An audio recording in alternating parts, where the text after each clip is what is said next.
It's now 6 months since protesters took to the streets of Iran, demanding a fair outcome to the elections, trying to incur the downfall of President Ahmadinejad.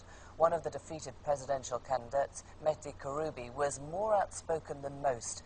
He was threatened with jail after claiming the election was rigged and that opposition supporters had been physically abused. Tonight, in an exclusive interview, he's invited the BBC into his home and spoken frankly about his predictions for the country. Here's our Tehran correspondent, John Lyne. 6 months on, and the Iranian government and opposition are squaring up for a new confrontation. New demonstrations, the possible arrest of opposition leaders like this man, Mehdi Karoubis. It could be an explosive mix.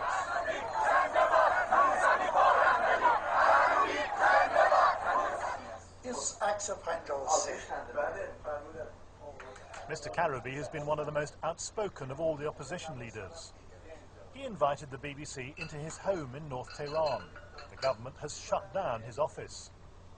It's one of the few interviews given by any senior opposition figure in Iran since immediately after the election.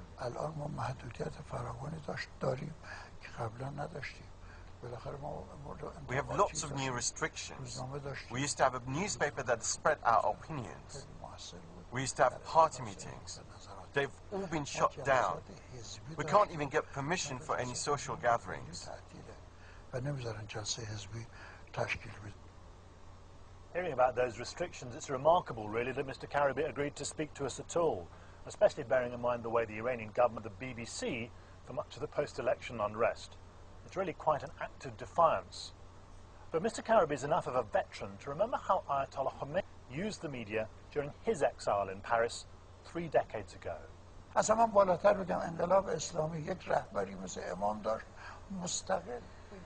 lot of Western media were writing about Ayatollah Khomeini. In Europe, his opinions were being carried by the media. BBC Radio reflected his views. How is it that was okay? When the BBC reflected his views, it was all right then.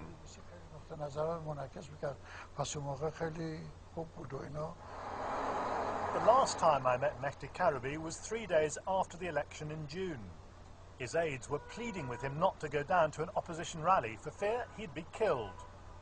But instead, we found millions of Iranians gathered in central Tehran. You can't even estimate the size of this crowd. All the way as far as I can see that way, and it's the same the other way, the other side of this bridge. It's an incredible crowd, and this is for a demonstration the government said was banned, and there will be serious consequences for anybody attending. People here just seem to have no fear whatsoever.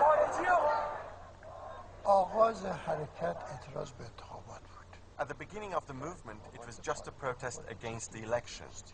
We didn't recognize it as a serious election. The government's response, the crackdown, has not calmed things down at all. In fact, it's just made the chanting louder.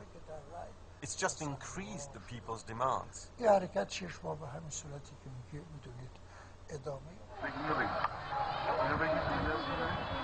And it's not just what's been seen on the streets.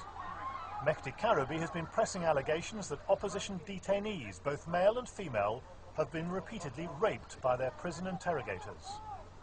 The government has vehemently denied his accusations and threatened to prosecute Mr. Karoubis. So does he still stand by them? When the judiciary comes and shuts down my office, takes away my documents and threatens those who've come forward with allegations, so much so that some have had to leave the country, then I have to tell you, I still believe that the people who've spoken to me are telling the truth. President Ahmadinejad, of course, insists it's all a Western plot after his triumphant re-election. So has he consolidated power, or is his government still in danger of collapse?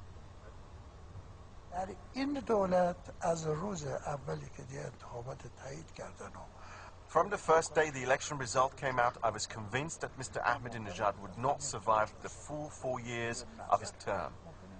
Even within the last 6 months, the government has only been kept in power by force. His government has disputes with MPs, with the rest of the world. There are economic, cultural and political problems. The government is facing trouble on all sides.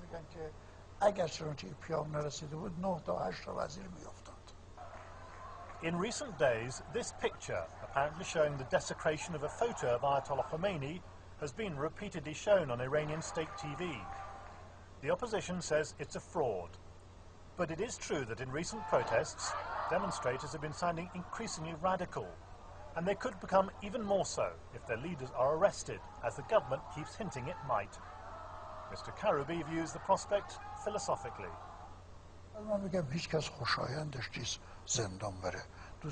Nobody enjoys the idea of being sent to prison, especially by a regime I helped to create. It would be ironic if my wife and children would have to come and protest outside the prison on my behalf. They used to do that under the Shah's regime. If it happens, so be it. I'm ready. I don't think it will. But then whatever you assume, sometimes the opposite happens. In fact, the situation in Iran is so unstable at the moment, you'd be a fool to predict what might happen next. Mr. Karoubis talking to John Lai.